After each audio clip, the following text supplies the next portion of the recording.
Four Midwest Guys presents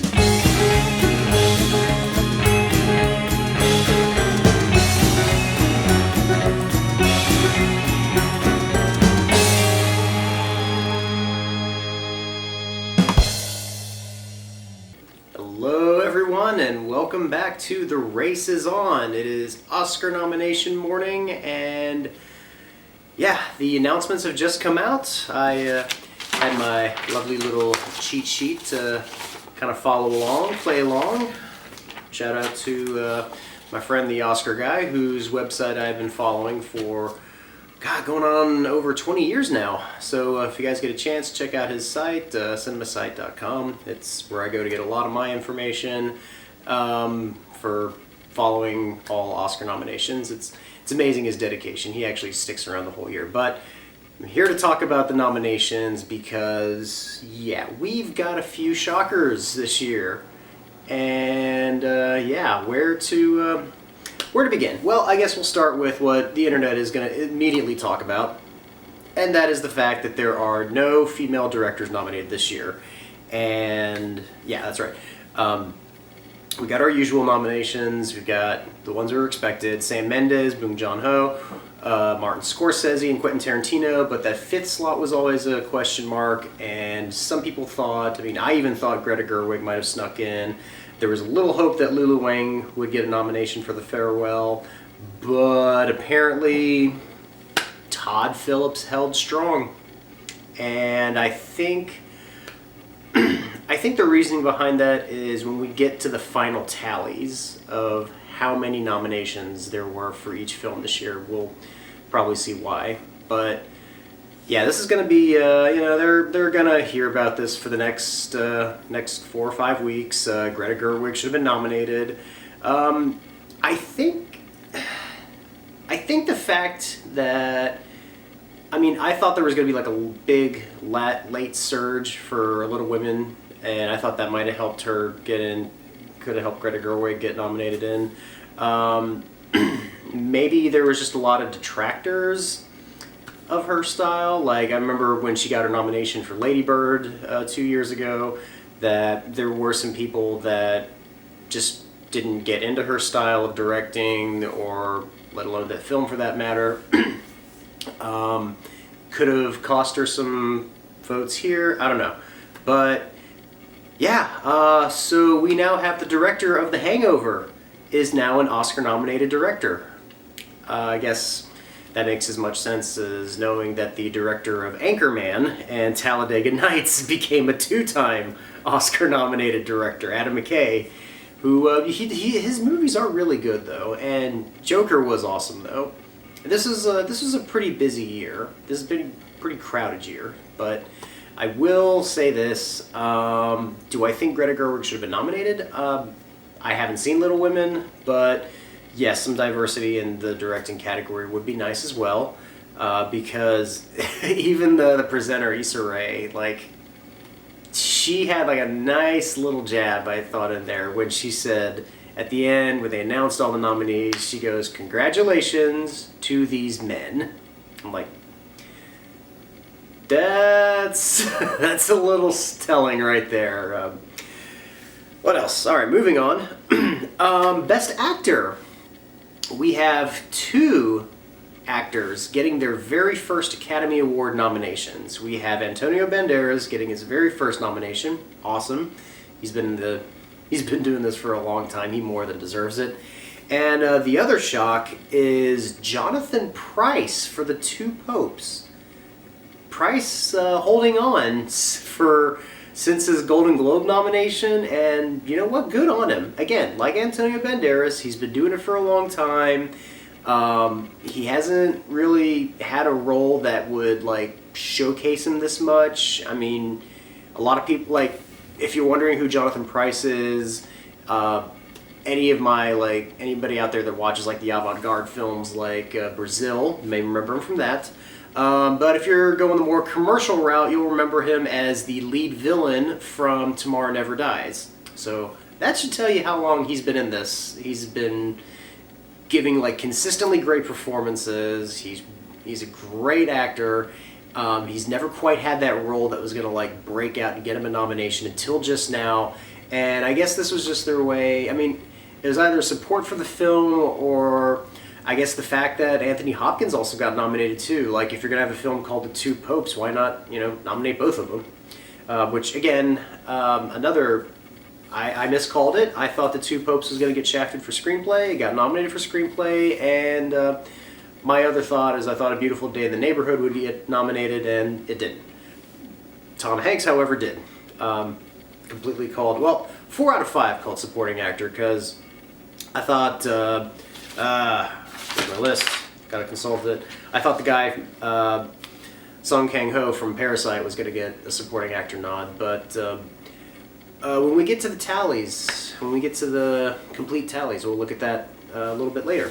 But moving on from there, another surprise, at least on my end, I thought Alita Battle Angel was going to sneak in and get a nomination because a lot of the people in the visual effects industry thought it was incredibly well done. The use of rendering and blending and all the elements that they put together to create the photorealism of it was incredibly intricate for the budget they had, and apparently it wasn't enough. But and this is where I kind of get like blindsided here and there because on the one hand you have the Academy that always loves to nominate their Best Picture nominees for visual effects, and I thought, okay, back in 2017, I thought that The Shape of Water and Dunkirk were like completely solid, easily locked in, not a chance that anything else was going to get nominated above them, and they both missed out. I was kind of surprised that year, but this year I thought the subtleties of 1917 and The Irishman were kind of like on the borderline for visual effects because I knew that Avengers Endgame, Star Wars, and Lion King, those 3 were guaranteed and they all got nominated.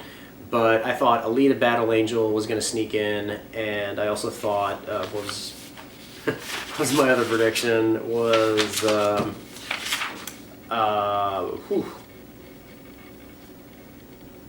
I guess I did call 1917, but that was just kind of like on the borderline there. But yeah, 1917 and The Irishman sneaking in. I guess because there was a lot of talk for many months about the de-aging process in The Irishman. I mean, that's the standout effect of the film. And that's what Scorsese's really known for. Like, when he does an effects film, they don't ever take center stage the way a special effects film does. Like, when we think Martin Scorsese and visual effects, we don't usually think of him synonymously, but he was The Aviator was a finalist. What else? Hugo won for visual effects in a year that was like, what was it? God, I think all the way back then. Yeah, it was like Captain America: First Avenger. That wasn't nominated. It was like Real Steel, War for the Planet of the not War, Rise of the Planet of the Apes. The first time a Planet of the Apes film was up for visual effects. I thought that was gonna win because of how intricate that was done. But no, they went with Hugo on that one. Oh, and Harry Potter and the last Harry Potter film, the Deathly Hallows Part 2. It's Harry Potter, Deathly Hallows, Hugo, Real Steel, Rise of the Planet of the Apes, and Transformers: Dark of the Moon. So yeah, Scorsese, when he does visual effects, like they're supporting, but they're done in such a way that they are done in service of the film, because he's a very much an artistic approach towards his visual effects. He doesn't have them take center stage, and I think that's what really impresses the Academy. Like, if they did 5 visual effects nominees back in 2004 when The Aviator was a finalist, I guarantee The Aviator would have been a visual effects nominee. But as it stands, it didn't. But yeah, no, like Irishman snuck in. I mean, I can't even say snuck in. It was like sixth on my list, and I guess Alita: Battle Angel, which I was expecting to win. I really thought that was going to be the film that was going to sneak in. Like everyone was going to expect Avengers or Star Wars or Lion King. Again, my other three locks. I thought the one that was going to be the most technically precise was going to win. So yeah, I'm starting from square one on my winners predictions now. But moving on. So yeah, as you can tell, my lovely co-host is not here. She's also not here. No timer. So yeah, this means I'm going off on my own right now, everyone. So strap yourselves in, and this is me giving my initial reactions and thoughts as to where this puts the race for the Oscars now. So sit. Again, completely unfiltered and kind of going off the wing here. So yeah, sit back, get something to drink, get a snack, or just start doing some chores and put me on in the background. I don't care, but have a listen. I'd love to hear your thoughts. But moving on, we're going to talk about another humongous surprise, and that's in the animated film category. No Frozen 2. Wow. Like, I wasn't expecting it to win. Like, I thought, I mean, yeah, Toy Story 4, that is now your clear winner. There is nothing to take away any other votes from Toy Story 4 right now. Yeah, but Frozen 2, like, getting completely shafted, I don't know why. The other ones that got in were my other four predictions. What was it? I Lost My Body, How to Train Your Dragon 3, Missing Link, and Toy Story 4, of course. But the surprise nominee, I think, was like my sixth pick. It was like kind of on the borderline because I didn't know where to find it. But apparently it's a Netflix film, or it's on Netflix. It's called Klaus, which apparently I wish I'd looked into more because it's got a lot of really big support behind it. Like the people that have seen it really love it, and it's gonna be hard for me to watch it now because it's obviously with the name Klaus. It's a Christmas film. It's an animated Christmas thing. It's past the season, so I guess I'll make the time to watch it if I can because normally my wife will watch all the nominees with me, and we have a good time doing that this year. But between our kid, between her school, it's gotten really tough. So I might check it out. I might check it out with Abby, my daughter, on our own. So yeah. But yeah, that'll be my way of explaining to her, yeah, sorry, honey, Frozen 2 didn't get nominated. Here's the other film. And, oh God, I hope I don't start teaching her my jaded award nomination ways. All right, moving on from there. Makeup. Let me look at this real quick because I'm still kind of processing it. Wow. So I mentioned that I thought Dolomite Is My Name and Rocket Man were pretty solid contenders. Anyone that follows this could have told you they were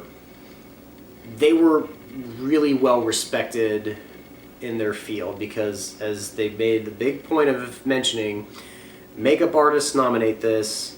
You know, the branches nominate their own categories. So I'm kind of surprised because I guess that kind of explains how Rocket Man and Dolomite Is My Name didn't get nominated. I haven't seen Rocket Man, but I heard there was some prosthetic work in it, as well as with Once Upon a Time in Hollywood. Both of those did not get nominated. We got Bombshell, we got Joker, Judy. I think I was predicting Judy for makeup, but the two that snuck in there were 1917. I mean, okay, Best Picture continuing its its streak, getting a bunch of nominations. But the one I didn't see coming was Maleficent 2, Mistress of Evil or whatever. The first Maleficent if it got nominated, I can understand because it had living legend Rick Baker doing the makeup. And it's kind of weird because Rick Baker he's kind of in retirement right now because, again, effects have kind of taken work away from him. Studios are now more inclined to go, oh, well, we could just computerize it later, or oh, we'll just add makeup to this. And, Rick Baker actually had to, close down his studio and everything because they were losing work. And the fact that they wouldn't nominate him back in 2014. I mean, again, I know it's only 3 nominees for makeup. This is the first year we have 5 nominations, but it's kind of a slap in the face nomination almost because it's not to to discredit the people doing Maleficent 2 that they didn't have anything to do, but it's just it just kind of seems a little disrespectful to nominate the film sequel when the original film, which came up with the original concepts for Maleficent and the world and the design and some of the look, the guy that was in charge of that is not even doing work in his field anymore, and there's people in this field that are nominating it. It's a weird nomination to me. I mean, not just because it's surprising, but it's just the whole, I don't know. Something about it rubs me the wrong way. But the other thing that is interesting, I mentioned Dolomite Is My Name being a stronger contender. There wasn't a single nomination for Dolomite Is My Name. Not one. I thought makeup was strong. I thought costume was strong. I thought those two were right in there. Apparently not. Going into costumes, I mean, those are pretty straightforward. It was actually, no, you know what? I'm going to address costume design right now. That's going to be my segue. Because big surprises there. Was it Little Women, Once Upon a Time in Hollywood? Those are the 2 that I called. But, yeah, no Dolomite Is My Name, no Rocket Man, and no Judy for costumes. That's 3 big ones. But what did get nominated instead? Jojo Rabbit got nominated. Some people were predicting that, and I could see that. Period costumes and everything. Some uniforms, and that's I can see that getting nominated. But the 2 that were surprising to me, The Irishman for costume design. I mean, I get it. Again, it was like my rationale for production design. It was covering a large time frame from the 40s all the way to the 80s and 90s. So it's about a big 50-year time frame. But it's usually a lot of suits and everything.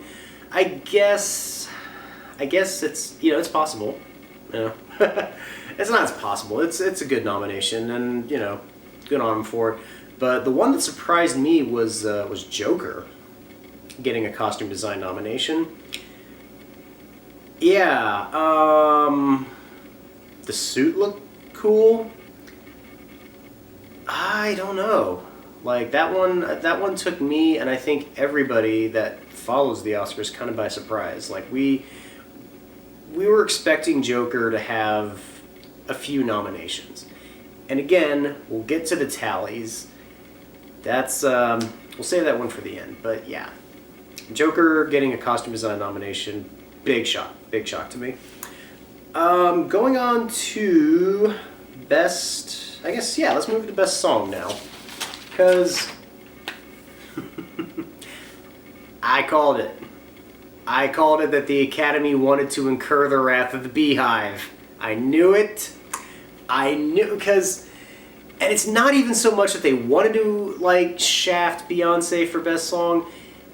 I think it's the Academy's inclination that when they get these movies, get these live action remakes that we've been getting lately with Lion King, with Aladdin, with Beauty and the Beast, and that was my big key there, was Beauty and the Beast. They had an original song on Beauty and the Beast. There were a couple original songs, or songs that were part of it but didn't quite get in. And they made their finalist list for Best Song that year, and I think I was actually predicting whatever song that was from Beauty and the Beast. But it felt so shoehorned in. Like, you felt like they wanted to just expand the running time of the films, and it definitely felt that way in Beauty and the Beast, and I'm pretty sure that's exactly how they felt watching Lion King. Like, it was something that was just something Beyonce could have recorded, part of one of her albums, and just interspliced it into a film. And again, I think it's not even so much a detriment to the song as it is just how it's used in a film. And that's the key thing to think about, is how well was it used in a film.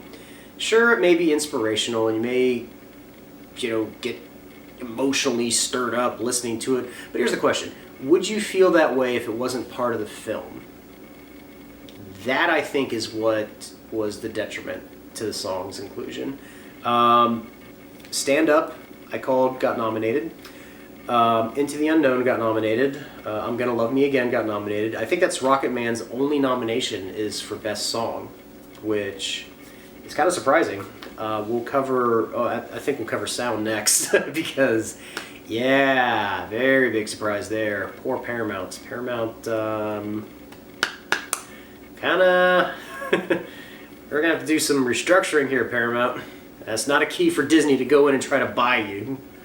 Anyway, the Glasgow song from Wild Rose didn't get nominated. Neither did A Glass of Soju from Parasite. Like, I thought Parasite might have, I still need to see the movie. I had no idea how it fit into the film, if it was part of the movie, but I found out that it was an end credits song. And knowing that never really sits right in a film. But one song that did get nominated that I should have known. From the moment I heard it, I knew this was going to get a nomination. But everybody else, every other prediction site, all these other people that were saying, oh, it's going to be these other movies. That's the one time I should have gone with my instinct and not listened to them. Because the song, I Can't Let You Throw Yourself Away from Toy Story 4. Yeah, it's twee, it's Randy Newman twee, but in context of the film, it worked. It worked really well. It worked to help define the character of Forky and the relationship Woody had with Forky. So I thought right then and there, I was like, that's what's gonna get a nomination. Of course, people were getting like starry-eyed by every other song there. Again, thinking Beyonce was going to get nominated for her inclusion of a song. So let this be a lesson, Disney. Stop adding songs to your live-action remakes. Sure, you might sell an album or two, but if you're trying to go for awards, this is not working. So don't do it. Stop doing it. In fact, stop doing live-action remakes altogether. Just re-release them. Just re-release the films. You're not adding anything special. That's a whole other podcast. But, like I said, that's going to be my segue into sound mixing, because, that was, there's a couple of shockers there. Joker, I wasn't predicting Joker at first, but it was like right around my cusp. It was like 5 or 6, or 6 or 7. I thought it could have got a nomination because it had a nomination from the Cinema Audio Society, but the other 3 I called, Once Upon a Time in Hollywood, Ford v Ferrari, and 1917, they all got in. I figured it. They all got in. But yeah, the 5th nominee, out of nowhere, except to the people that saw the film and really loved the film, and yeah, usually with like what was it? Last Jedi and Force Awakens, like your token nominations are always going to be sound mixing, sound editing, score, and visual effects. Rise of Skywalker did get sound effects, score, and visual effects nominations, but sound mixing, they chose another space film. They went with Ad Astra. Wow, like out of literally nowhere. Again, except to the people that saw the film that were like, this is an amazing use of sound. This is an amazing use of like just the isolation and the silence. And I think it's those moments that might have won out. Again, not having seen the film, I'm assuming that's kind of where it went in. But, realism in space usually has a strong showing in sound mixing. So, mostly because I think they're creating sound out of nowhere and having to, keep the energy up. Because audiences are used to, like, big, robust, full surround sound, your XD, IMAX cinemas everywhere, and they want to make sure you're hearing something. So, when you have a space film, and let's face it, there's no sound in space, so they got to find a way to keep the audience engrossed in what's on the screen and still have like an oral sense. So I'm speculating, of course, at this point, but yeah, this is a rough year. I needed to see more movies this year. I think the next couple weeks I'm going to be really like just immersing myself with a lot of 2019 movies. If you can think of any that maybe didn't even get a nomination this year, please let me know. I'm always on the lookout to see something new, something exciting.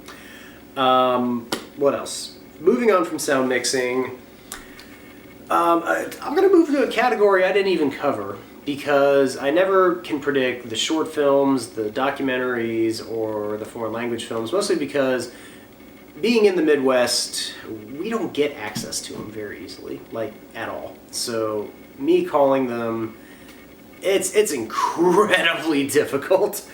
But the one thing that was always on my radar that I always thought was a guaranteed lock was a documentary called Apollo 11. And yeah, it just, nothing. It didn't even get a single nomination. That was insane. Like, how? Just how? I'm going to go over the other documentary nominees just really quick, but the only thing I could think of, I have to look into a film called The Cave, apparently, which I will. I'll check it out. But no, yeah, I thought Apollo 11 was a lock. Like, it was winning a lot of awards. It was getting a lot of recognition. But shout out to some of our local Ohio people that got nominated for American Factory. Good job, guys. Hope this leads to something big for you. Maybe big win. We'll see.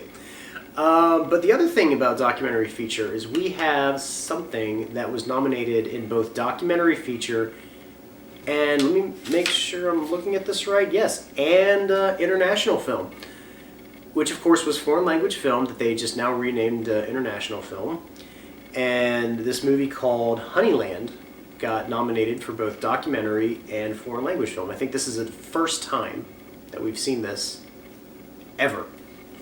Like, usually documentary films, they'll get nominated in just documentary and that's it.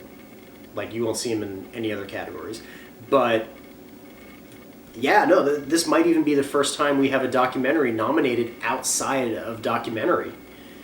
And not just foreign language film, but documentary too. So it's a pretty big deal, and this made me very excited to look at this film called Honeyland. So I'm going to look it up, see what it is, and, who knows? That could be one of the 2019 films I watched that surprised me, and I end up putting it on my 10 best of the year. We'll see. But another interesting thing, now that foreign language film has been renamed international film, we all expected Parasite to get nominated, but the fact that it did, its inclusion is a very big deal because for the first time ever since foreign language film or international film or whatever it was called has been announced, this is the very first time South Korea has ever had a film get nominated. So odds are it's going to win, but the fact that it got nominated, very big deal. All right. Another quick little surprise in the film editing category.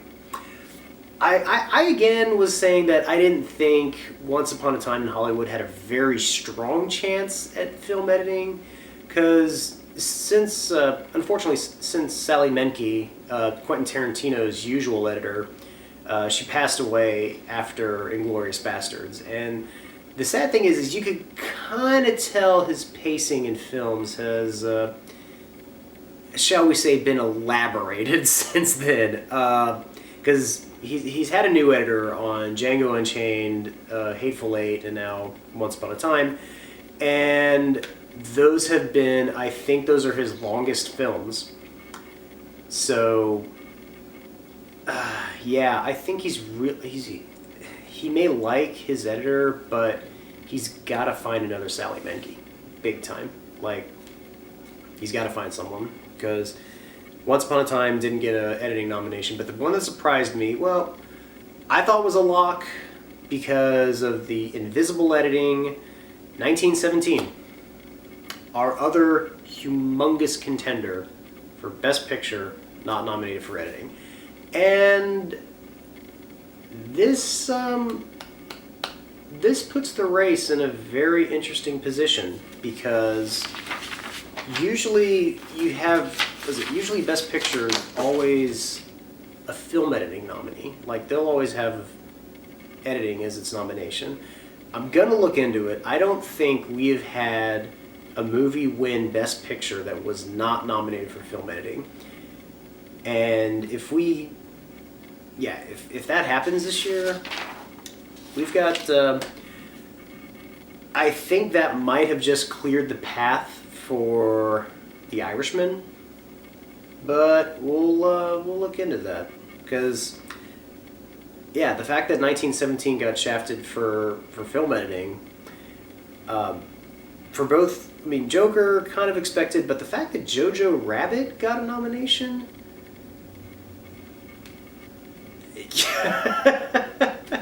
yeah, your all's guess is as good as mine as to why. Again, I need to see more films this year. Jojo Rabbit's one I haven't seen.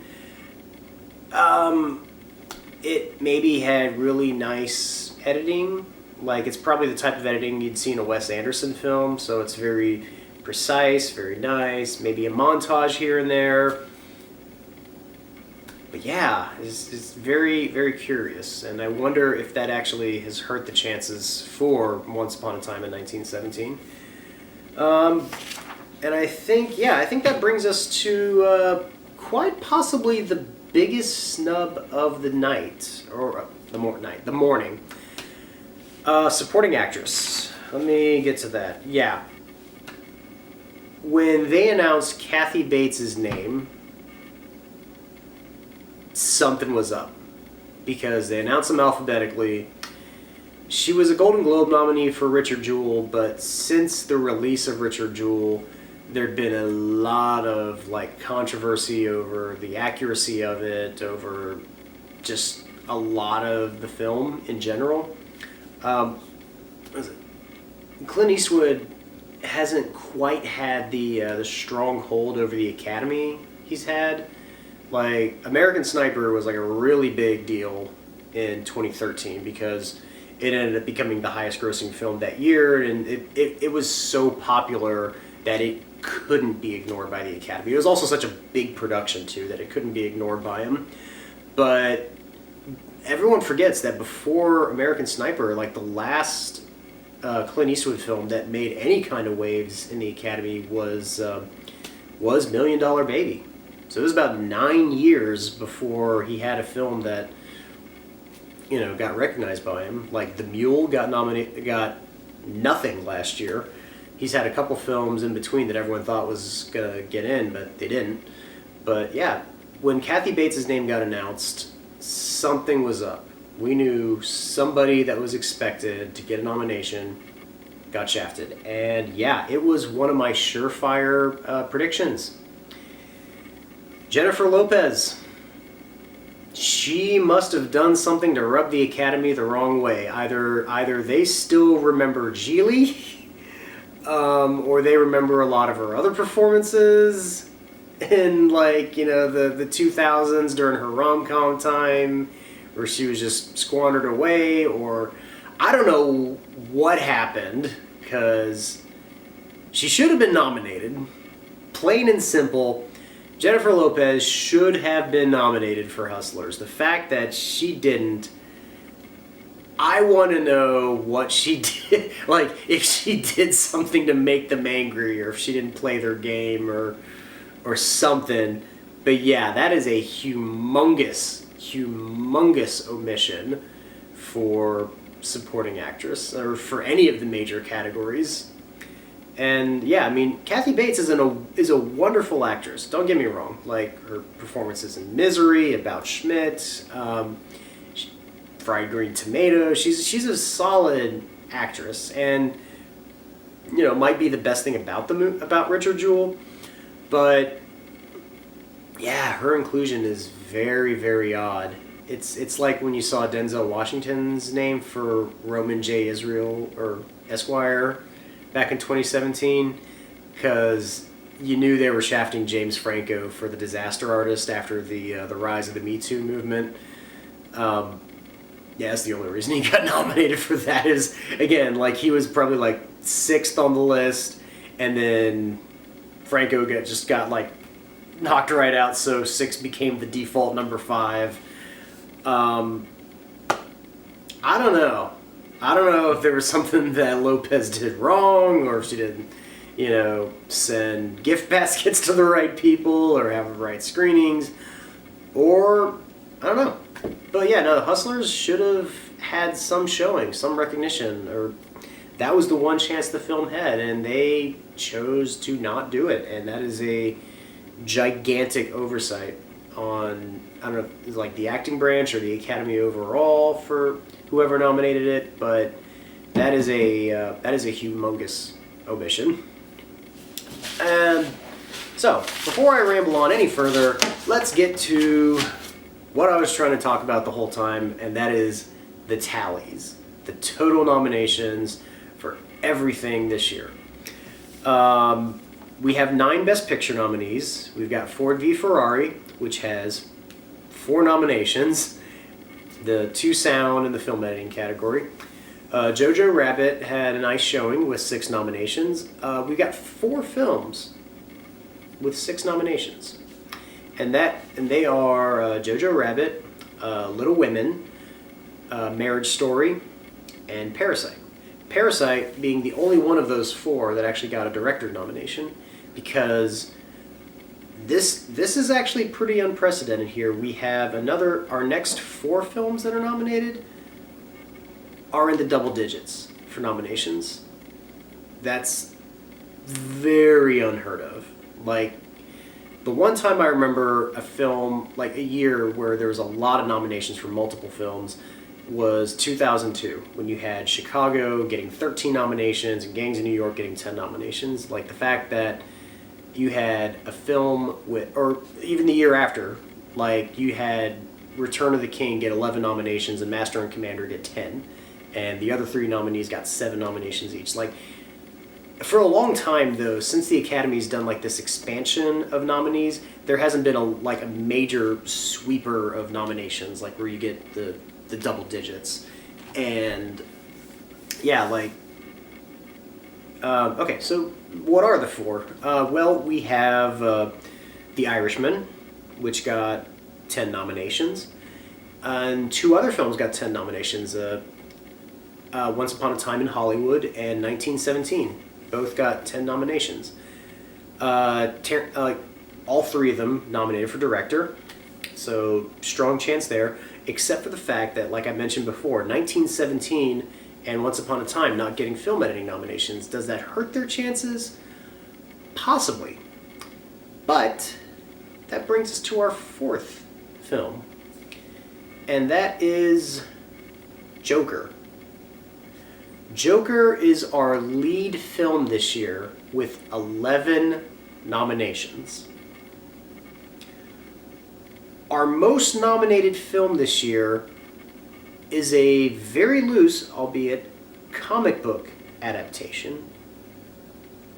Now, last year we kind of broke some new ground a little by actually having Black Panther get nominated for Best Picture. It was a big showing because it was an African American cast, and it was also a comic book film. So those 2 right there were the fact that they were groundbreaking in their own medium. And absolutely, Black Panther deserved to be nominated for breaking ground that way.